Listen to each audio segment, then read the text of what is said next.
사의 대상 하나님.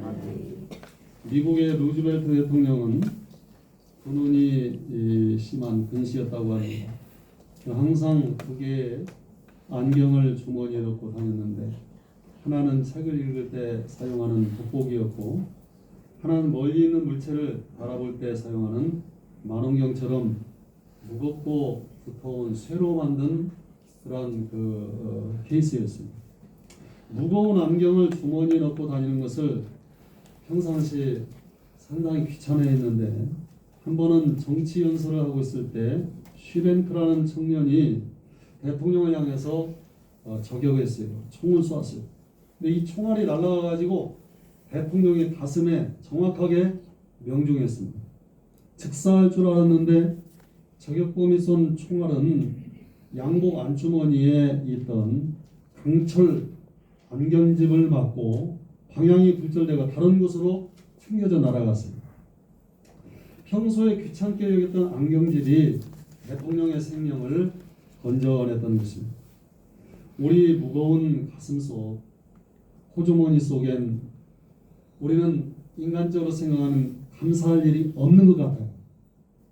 그러나 욕심이 가득한 마음을 비우고 오늘 하나님 앞에서 깊이 생각해 본다면, 그 불평의 조건 속에서 사망의 총탄을 튕겨버리는 하나님의 은혜가 감춰져 있다는 것을 여러분 아셔야 됩니다. 하나님은 우리에게 큰 은혜 주시기를 원해요. 오늘 이 아침 우리는 다른 얘기 없어요. 단순해져요. 하나님, 저는 다른 건 몰라요. 당신이 천지를 창조하셨고 여기 있는 나도 창조하셨으며 지금까지도 나를 인도해 주셨고 지켜 보호해 주셨으며 앞으로 살아가는 삶도 지켜 보호해 주실 것이라는 이거 한 가지 외에는 다른 것은 모르는 존재가 되게 해 주옵소서. 주님의 은혜를 감사로 받는 우리가 되기를 주의 이름으로 축원을 드립니다. 성도들이 마음을 모아 지금 어떠한 형편에 있다 할지라도 지금 내가 해야 될 일은 감사하신 하나님을 이 아침 찾는 거예요. 이것이 추수감사절의 정신인 것입니다. 이 추수감사절의 시작은 역사적으로 영국을 헨리 8세라는 왕이 지배할 때, 이 왕은 당시 왕비였던 캐서린과의 사이에서 아들이 태어나지를 않는 거야. 후계를 이어야 되는데 아들을 낳지 못하자 그 왕비와 이혼을 하고 그의 몸종이었던 엠브린과 이 왕이 결혼을 합니다. 근데 왕이 이혼할 때 교황청에서 반대하고 나섰어요.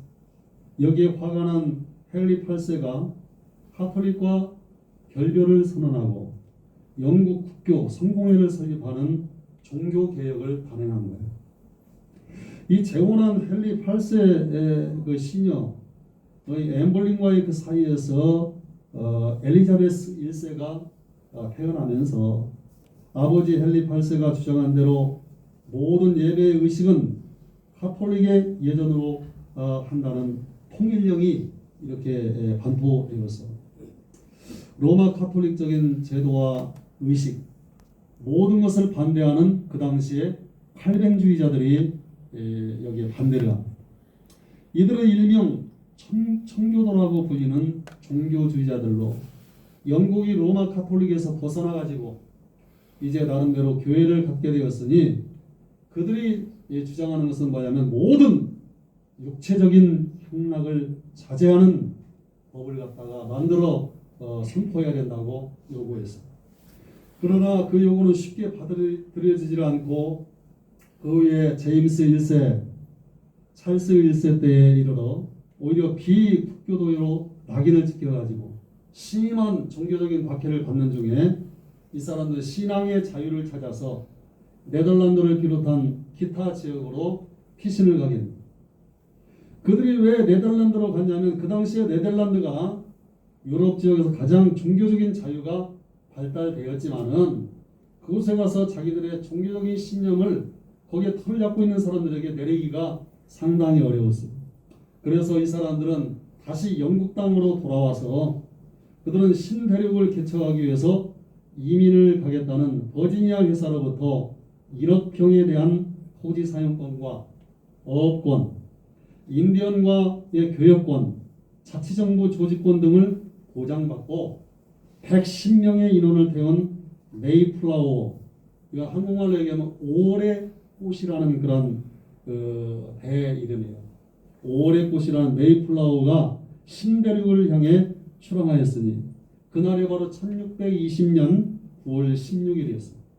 이 메이플라워는 66일간의 거친 항해 끝에 11월 21일 현재 매사추세츠 힙타운 케이프코드에 상륙을 하게 됩니다. 그들의 출항은 처음부터 순조로운 출항이 아니었어요. 신앙의 자유를 찾아가는데도 순조롭지가 않았어요. 메이플라워보다 한 달 이전에 영국 사우샘프턴을 출항했던 스피드월로가 이 파도가 너무 세니까 한 달 전에 출항했는데 2번이나 다시 빠꾸에서 돌아왔어요.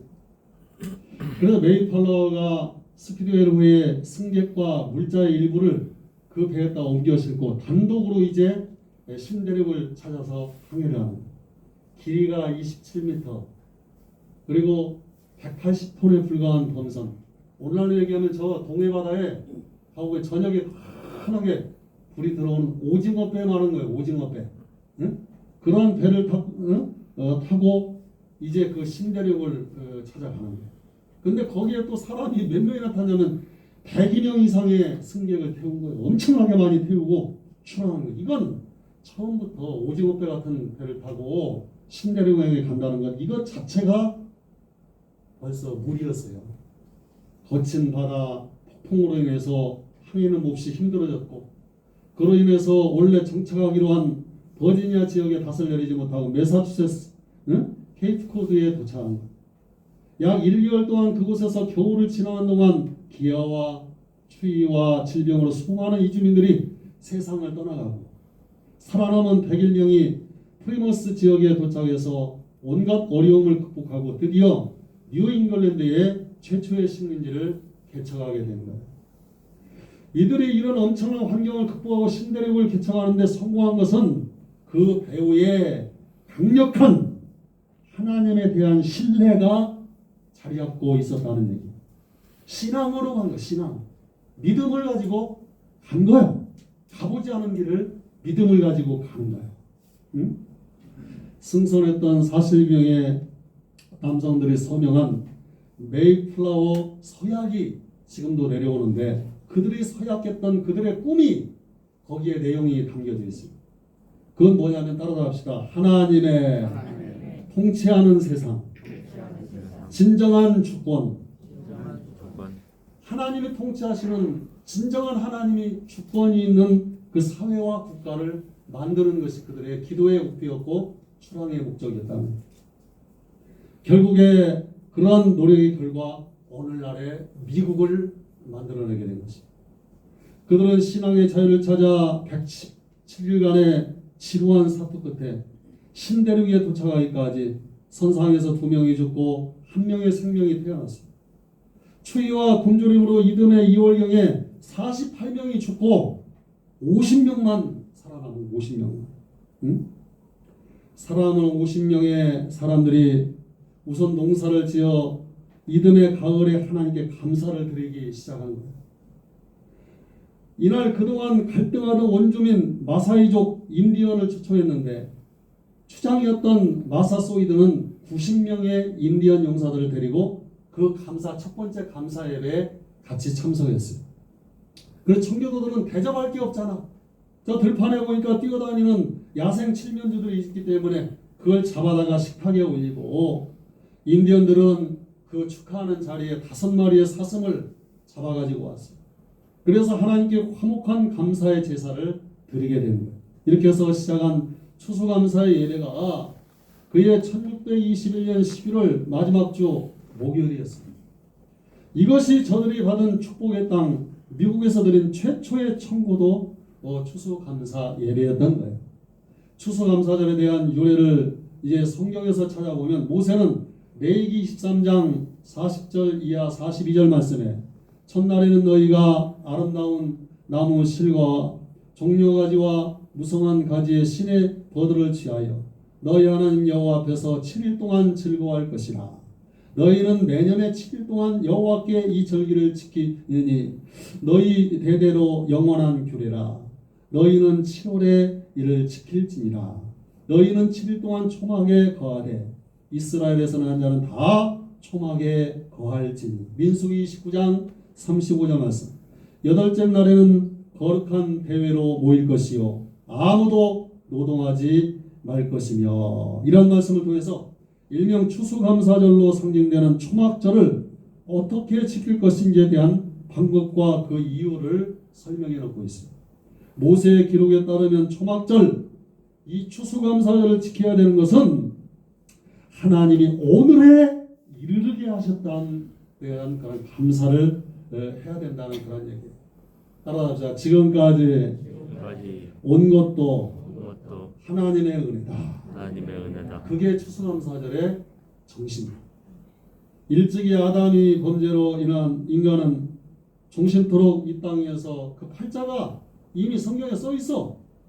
하나님의 말씀에 불순종하고 에덴에서 쫓겨나면서 이 땅에서 살아가는 모든 사람들은 종신토록 이마에 땀을 흘려야 되는 수고를 해야 그래야만이 열매를 거둘 수 있다고 하나님이 말씀하셨어요. 응?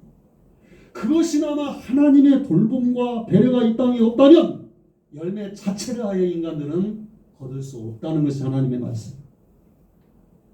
그들은 적은 것을 자물원정 찾아서 이리저리 돌아다녀 있습니다. 이렇게 토지의 소산을 찾아 떠돌이를 갖다가 히브리어로 핫비로 그러니까 방랑자 떠돌이라니. 마침내 저들이 생활의 마침표를 찍고 정착하게 되었어요. 그것이 바로 젖과 꿀이 흐르는 약속의 땅 가나안 복지에 들어간 거예요. 히브리 민족의 가나안 정착은 이미 오래전에 예언된 사건이었고 그 예언이 그대로 다 이루어진 거예요. 그들은 정착지에서 토지의 소산의 열매를 거두었어요. 전적으로 하나님의 은혜라는 얘기.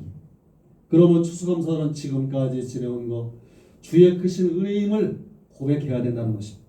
하이드 포스트지에 신대륙에 도착한 첫 해에 미국 청교도들은 어떻게 도대체 살아남았는가라는 기사가 실린 적이 있습니다. 이 가이드 기자는 신대륙에 도착한 첫 해에 미국의 청교도는 어떻게 살아남았는가라는 제목의 하나의 질문을 갖다가 얹혀놨어요. 그들은 어떤 고통을 겪었기에 그토록 감사하지 않고는 견디지 못했던가 이걸 물어봤어요.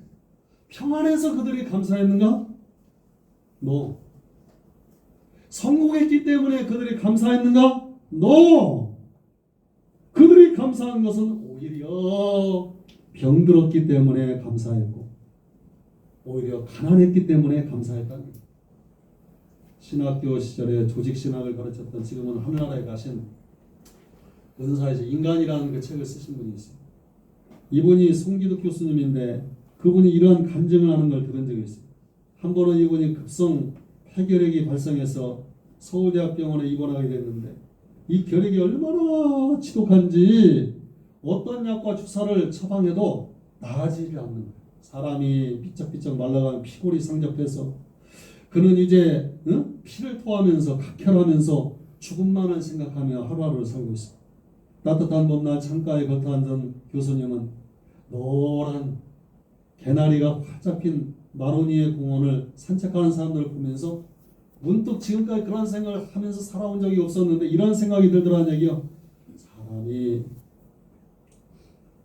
걸어다닐 수 있다는 것이 복이구나. 사람이 걸을 수 있다는 것이 은혜구나. 그런 생각을 하니 지금까지 걸을 수 있는 것에 대해서 감사하지 못했던 지난날에 참여하는 뜨거운 눈물의 기도를 하나님 앞에 혼자 드리고 있는데 그 위에 병에 그 사건 후에 차도가 생겨가지고 그 각혈이 멈추고 살아났다는 거예요. 진정 걸을 수 있는 것만으로도 감사하는 자에게 하나님은 은혜를 주신다며 눈물로 이 교수님 간증한 적이 있어요. 사랑하는 성도 여러분, 구약 성경의 배경인 이스라엘 민족의 그 역사를 뒤적거려 보면 그들은 집도 절도 없이 떠드는 유랑하는 민족이었기 때문에 합비로 그런 떠돌이 같은 집시 같은 삶을 살았다는 얘기예요. 디아스포라로 2000년 동안 그렇게 사는 거예요. 성경의 맥을 잡아보라는 정몽주 장로님의 그 책을 보면 성경의 맥을 잡기 위해서 30초 동안만 성경의 지도를 한번 그려보라. 그런 말이 있어요. 30초 동안 성경에 등장하는 인물들을 한번 머릿속에 떠올려보고 그 나라들을 떠올리고 이스라엘 민족이 과연 40년 동안 걸은 광야의 길을 떠올려보고 이스라엘의 그 지형을 떠올리면 무엇이 보이냐면 하나님이 보인다. 하나님. 성경을 통해서 하나님이 무슨 말씀을 하시고자 하시는지 그 맥이 잡히기 시작한다는 얘기. 메소포타미아 사람 우상장사 그 달신을 섬기는 그 지역에서 태어난 그 아들 아브라함이 무슨 재주로 열국의 믿음의 아버지가 될 수 있었습니까? 나일강의 그 악어들이 득실거리는 악어밥이 되어야 되는 모세의 그 부모의 손에서도 떠내려가는 그런 고기밥 같은 그런 모세가 어떻게 바로의 공주의 아들이 되었고 그 히브리 민족의 떠오르는 태양처럼 그러한 전무후무한 지도자가 될 수가 있었던 거예요. 노예 출신으로 팔려가는 요셉이 어떻게 애굽의 총리가 되었으며 목동직이 다윗이 형제 중에 말째이고 집에서도 알아주지 않는 그 자식이 역사의 길이 남을 위대한 성공으로 등극할 수 있었으며 솔로몬 대왕이 세계의 열왕이 부러워하는 부귀영화를 어떻게 누릴 수가 있었던가? 어떻게 무식한 입자무식인 어부가 사도가 되고 예수의 박해자가 전도자가 되고 가나안의 떠돌이들이 토착 세력인 강대한 거인들을 몰아내고 일곱 족속을 다 몰아내고 그 땅을 다 차지할 수 있었던 이스라엘의 주변만 살펴봐도 애굽이 국경을 맞대고 있습니다. 인접하여 강력한 아수르와 바빌론이 그들을 둘러싸고 있는 그에 대해서 이스라엘 민족은 비밀하게 점 하나 그냥 찍어놓은 거야. 수적으로도 쪽도 안 돼. 수적으로도 너무 모자라. 재정적으로도 이거 얘기할 것도 없어. 가진 것도 없어. 그지 같아. 그들에 비해서는 군사적으로도 이건 계란으로 바위를 친 것과 마찬가지 상황. 그러한 민족이 어찌하여 자신들을 멸망시키는 강력한 이방 민족들을 다 부딪히고 세계 역사를 주름잡는 민족이 되었던가. 그들은 한때 구름 기둥이 없으면 살 수 없는 또 그리고 불 기둥이 없으면 살 수 없는 그러한 땅에서 살던 사람. 그들은 하나님이 비를 주시지 않으면 말라 비틀어져 죽을 수밖에 없는 그런 땅에서 살던 사람들이에요. 범사의 하나님을 인정하는 것, 범사가 하나님의 은혜임을 고백하는 것이 추수감사절이에요. 아멘 합시다. 더 깊이 들어가면 범사가 하나님의 은혜임을 알게 되는 것, 그걸 인정하는 것이 추수감사절의 더 깊은 정신이라는 얘기예요. 또한 추수감사절은 하나님이 주신 은혜를 혼자서만 누리라고 주신 것이 아니에요. 그리고 오늘 성경에 보니까 이웃과 더불어 지키라고 이웃과 나누라고 주신 절기였던 것입니다. 모세는 신명기 16장 13절에 15절 말씀에 추수감사절을 어떻게 지킬 것인가를 명시하고 있어요. 추수감사절은 오늘에 이르게 하심에 감사. 지금까지 지내온 것 앞으로는 놔두고라도 오늘까지 살아온 것도 하나님의 크신 은혜요. 범사의 하나님을 인정하는 것이 바로 추수감사절의 정신이라고 모세는 우리에게 이 아침에 말씀하고 있습니다. 이 말씀을 정리합니다.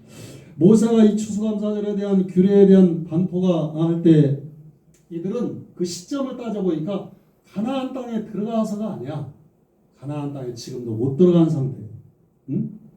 광야에서 땅 한 평 없이 유리 방황하던 방랑자 같은 집시 같은 그런 그 떠돌이 신세에서 이런 고백을 한 거야. 출애굽을 단행한 이후에 홍해를 건너고 수르광야길에서 하나님의 은혜를 체험한 이들에게 들려주신 하나님의 약속. 그런데 이 약속을 듣고도 믿음이 부족하여 이 약속을 믿지 못겠다며 하나님을 이 백성들이 반역한 나머지 여호수아와 갈렙을 제외한 모든 나이 든 사람들은 광야에서 다 죽어버렸어요. 그 약속을 선취한 사람은 단 2사람이었어요. 이로써 하나님의 은혜는 믿음의 사람만이 성취할 수 있음을 명명백계 이 성경에서 드러내고 있습니다. 문제는 이러한 복을 왜 주셨는가 하는 것입니다. 모세는 노비와 객과 과부와 고아와 나그네들과 함께 지키라고 했습니다. 이것을 지키라는 말은 그들과 함께 은혜를 나누라는 얘기예요. 세계는 지금 바야흐로 시장 경제와 민주주의라는 이름으로 무한 경쟁 사회로 돌입하고 있습니다. 그래서 세계화라는 이름으로 자본이 국경을 넘나들며 눈덩이처럼 그 자본을 굴리고 있는 거예요. 이 인터넷을 보니까 뭐 누가 만수르보다 10배나 부자인 재산이 그때 나는 계산이 안 되더라고. 2,800조 정도 되는 사우디 쪽에 그 실세가 보니까 웃긴 게 뭐냐면 그 방송을 보니까 삼성의 이재용이 그 다음에 우리나라 대기업의 회장들 있잖아. 그 사람들은 학생들처럼 그냥 쪼그라에 앉혀놓고 이 사람은 더 부자니까 높은 데 앉아가지고 삼성 이재용 그 회장님 발언하세요. 그 다음 누구 손들고 발언하세요. 이런 식으로 지시하고 있는 그 내용이 나오고 있는 거예요. 응? 우리나라에서 그렇게 부자고 출세했다고 막 그래도 2,800조를 가진 사우디아라비아 실세가 오니까 줄 서가지고 거기 떡하니 앉아있더라고요. 응? 세상은 이렇게 자본주의로 인해서 서열에 매겨지고 있어요. 응? 평등을 부끄러워하는 자본의 원리에 따라서 소수 집단의 자본이 편중되고 있습니다. 이러한 폐단을 막기 위해서 하나님의 나라는 빈익빈 부익부가 아니야. 하나님의 나라는 평등이야. 할렐루야. 나눔에 있음을 여러분 믿으시기 바랍니다. 이런 은혜와 복 지금까지 인도하시고 하나님을 범사에 인정하고 하나님이 귀한 은혜 가운데 우리가 축복과 은혜가 지금까지 살아왔으면 또한 우리가 그 은혜와 사랑을 이웃과 함께 나누는 것이 바로 추수감사절의 완성이랍니다. 하나님은 안식년과 희년제도를 마련했습니다. 이러한 폐단을 막기 위해서 추수감사절은 너희끼리 지키는 절기가 아니라 너와 내 자녀와 노비와 내 성중에 거하는 레위인과 및 너희 중에 있는 객과 고아와 과부가 함께 내 하나님 여호와께서 그 이름을 두시려고 택하신 곳에서 내 하나님 여호와 앞에서 함께 즐거워할지니라. 파스칼은 이러한 말을 했어요. 나는 가난을 사랑한다. 왜? 예수님이 가난하셨으니까. 나는 또한 부를 사랑한다. 왜? 많은 사람에게 내 것을 나눠줄 수 있으니까. 에릭 프롬은 존재냐 소유냐는 책에서 인간을 두 종류로 분류해놨어요. 소유지향적인 사람과 존재지향적인 사람. 소유지향적인 사람은 누가복음 16장에 나온 어리석은 부자와 같이 소유를 위해서 더 큰 창고를 짓고 저축하고 세상에 좋다는 것을 모두 사모으는 재미로 지금 살아가는 사람이에요. 그러나 이 소유는 어느 정점에 쭉 이르르면 가치가 하나님이 세상을 어떻게 만들어놨냐? 모으고 저축하고 다 자기만을 위해서 막 세상 모으는 재미로 살던 사람이 어느 정점의 인생의 순간에 이르르면 가치가 없는 내 인생의 무용지물이라는 것을 알게 되는 그 시점에 가도록 하나님이 만들어왔다는 거예요. 우리가 다 모으는 재미로 행복할 수 있으면 뭐로 예배드려? 하나님의 말씀대로 산다고 하면서 세상 재미로만 살면 그게 끝이면 그게 끝장이면 하나님께 이런 감사 드릴 필요 없어요.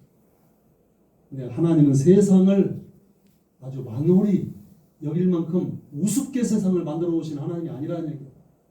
돈을 끌어 모으고 높은 빌딩을 짓고 몇십억짜리 자가용을 굴리고 막 사람들을 부리고 막 위세를 떨며 영원히 쭉 행복 쭉 올라갈 것 같지만 아니야. 인생의 정점에 이르르면 그것이 무용지물을 알게 하나님이 하신다. 싱가포르 한인교회에 있었던 잡지에 이런 글이 써 있어요. 부인이 말기암으로 죽음의 고통 속에 있는데 남편이 이 아내를 데리고 교회에 등록을 했어요. 이 부부는 굉장히 재산이 많은 사람들이에요. 응? 몇 천억 정도 되는 그런 재산을 가진 사람들. 응? 이 사람들 시골집에서 자랐지만은 부모님들의 아낌없는 투자로 좋은 대학을 나오고 카이스트에서 근무하다가 싱가포르로 이민을 갔어요. 성공했어요. 응? 주위의 인정도 받고 사회적인 지위도 있고 무엇이든지 자신의 힘으로 인생을 개척한 자수성가의 대표적인 유명한 그러한 인사가 되었어요. 근데 지금 아내가 암에 걸려 죽음의 투병을 하고 있어요. 남편이 아무것도 해줄 수 있는 것이 없어요. 그동안 열심히 노력해서 얻은 박사학위도 거기에서 소용이 없어요. 사회적인 지위도 지금 소용이 없어요. 좋은 직장도 하나도 도움이 안 돼요. 도대체 무엇을 해줄 수 있어요? 이 남편이 목사님께 와서 하는 말이, 목사님, 저는 무엇이든 제 힘으로 할 수 있다고 생각했었습니다. 지금 제 아내가 암으로 죽어가고 있는데 저는 아무것도 해줄 수가 없습니다. 저는 비로소 깨달았습니다. 저는 아무것도 아닙니다. 이 말을 받은 목사님이 하는 말이 그렇습니다. 그러나 주님을 영접했으니 부인을 위해 진정으로 해줄 수 있는 일이 하나 생겼습니다. 그것은 전능하신 주님께 간절한 마음으로 기도하는 것입니다. 이 남편은 그 아내를 위해서 극진히 기도하고 온 교회가 이 가정을 위해서 기도하는 중에 진정한 행복을 발견했다는 그런 간증이에요. 조지 엘리엇이 쓴 사일러스 마이너 1861이라는 책에 대한 글에 신문이 쓰여져 있어요. 이 마이너라고 하는 사람이 어느 마을에서 살다가 도둑무명을 쓰고 더 이상 그 마을에 살지 못하게 되어서 다른 마을로 갔어요. 자기를 모르는 곳으로. 새로운 곳에 가서 생각하는 것이 돈을 벌어야 되겠다. 무시당하지 않으려. 그래서 생각해서 마을 사람들과의 관계를 청산하고 하루에 몇 시간을 일했냐면 하루에 16시간씩 일해가지고 돈을 모으는 거예요. 그리고 그 돈을 갖다가 현찰로 가지고 있는 것이 아니라 금화로 바꿔서 금화로 바꿔가지고 밤마다 그 항아리에다가 금화를 갖다가 집어넣고 잠든 밤에 그 금화를 꺼내가지고 하나 둘씩 쉬는 재미. 응? 아, 금화가 들어가는 거. 응? 그런데 이 소식을 누가 들었는지 도둑놈이 와가지고 응? 그 금화를 싹 훔쳐갔어. 이 사람이 얼마나 절망했어요. 그래서 이 도둑을 찾으려고 열심히 다녔지만은 이 도둑놈을 잡지 못하는 거예요. 다시 집에 들어와서 그런데 설상가상하고 이 집에 누가 2살 배기 아이를 그 집 앞에다 버리고 간 거예요. 이 상황에 무슨 아이를 키우겠습니까? 그러나 아이가 자잘하게 울자 자기도 모르게 달래주고 배고플 때 먹을 것을 주고 하다 보니까 누구의 신지도 모르는 그 아이와 정이 들었어요. 그래서 자기 혼자 애를 못 키우니까 도움을 받아야 되잖아. 그래서 마을 사람들에게 말을 붙이고 사람들이 도와주다 보니까 세상에 인생이 이렇게 재미있을 수가 없다는 거야. 이전엔 금화를 보면서 이렇게 행복인 줄 알았는데 그게 아니더라니. 사랑을 주면서 옆 사람과 인사하자. 사랑을 주면서 사랑을 받으면서 할렐루야. 우리 추수감사 다른 거 생각하지 맙시다. 앞으로도 여러분 하나님의 사랑을 많이 받으세요. 아멘 합시다. 많이 사랑하며 사시기를 바라겠습니다. 사랑을 주면서 사랑을 받으면서 얻는 그 행복이 너무나 커가지고 이 세상엔 선과 악이 고통이 있는데 그러나 선이 더 많다는 것을 이 사람이 보게 됐다는 거예요. 남을 도와주는 것이 행복이고 과거엔 소유지향적인 그런 삶을 살았는데 그것을 잃어버리며 절망적이고 살 수 없을 것 같았는데 이제는 아무것이 없어도 살아가다 보니까 삶의 기쁨이 있더라는 거예요. 오늘 우리들이 하나님의 뜻에 맞게 사용한 것이 무엇입니까? 세상을 구원하는 거예요. 세상 사람이 나 때문에 살아야 된다고 말하면 여러분 성공한 거예요. 아멘 합시다. 나는 당신 때문에 살아야 된다고 하는 그런 소리를 들을 수 있도록 사랑을 주고 아멘. 사랑을 받고 소유가 한 사람도 안 주네. 정리하겠습니다. 중국 고사에 백아절연이라는 고사가 있어요. 중국 진나라의 검은고에 달인 유백이라는 사람이 있었는데 어느 유백아가 초나라의 사신으로 가게 되어서 고향 땅을 찾아가게 됩니다. 그리고 휘영청 밝은 달빛 아래에서 검은 고를 뜯었어요. 이 검은 고 소리를 듣는 엿듣는 사람이 있었으니 그 이름이 누구냐? 고향 친구인 종작이라는 사람이었어요. 놀랍게도 종작이는 지금 이 극음의 경지에 이른 사람으로 백아가 달빛을 쳐다보며 검은 고를 타면 이 종작이도 달빛을 쳐다보고 흐르는 강물을 쳐다보고 검은 고를 타면 이 사람도 강물을 쳐다보더라는 거예요. 유배가의 검은 고 소리만 듣고도 그 마음이 서로 주고받고 아는 거예요. 그냥 결국 유배가는 자신의 소리를 알아주는 종작이와 의형제를 맺고 헤어졌어요. 그리고 이듬해 종작이를 만날 수 있다는 기쁨으로 고향을 찾아갔을 때 안타깝게도 작년에 만났던 종작이는 죽고 세상을 떠났어요. 백아는 친구의 종작이의 묘를 찾아가서 검은 고를 그와 이별하는 아픔을 검은 고 우물에 따라 보내고 마침내 이 세상에서 자신의 검은 고 소리를 제대로 들어줄 사람이 없다며 검은 고 줄을 갖다 그 뒤에 다 끊어버리고 다시는 검은 고를 타지 않았다며 이른바 백아절연이라 그런 말이 생겨나게 됩니다. 검은 고에 달인 유배가는 자신의 검은 고 소리를 알아주는 종작이라는 친구에 대한 그리움과 자신의 소리를 이해하고 들어준 친구에 대한 고마움 그리고 앞으로 자신의 소리를 들어주리가 없다는 절망감 때문에 검은 고줄을 끊어버립니다. 근데 주님은 우리를 죽도록 사랑하시고 아멘 합시다. 당신의 죽음으로 우리를 죄의 깊은 수렁에서 구원해 주시고 삶에 필요한 것들을 세세하도록 제공해 주셨으니 그 은혜를 무엇으로 보답해야 될까? 주님의 마음이 여러분의 마음속에 전달되기를 원합니다. 우리의 고마움이 주님 앞에 전달되기를 원합니다. 그러기에 모세는 추수감사절은 이웃과 함께 나그네와 함께 고아와 함께 과부와 함께 하라고 가르친 거예요. 모쪼록 오늘 추수감사절을 맞이해서 오늘의 있기까지 도와주신 에베네에셀의 하나님을 찬양하고 하나님이 주신 것을 하나님께 돌려드리는 마음으로 이웃에게도 나눌 수 있는 예배가 되어서 우리 교회를 통해서 영주 일원의 행복, 주님이 주신 행복이 더하기를 주의 이름으로 축원을 드리겠습니다. 은혜로우신 아버지 하나님 주의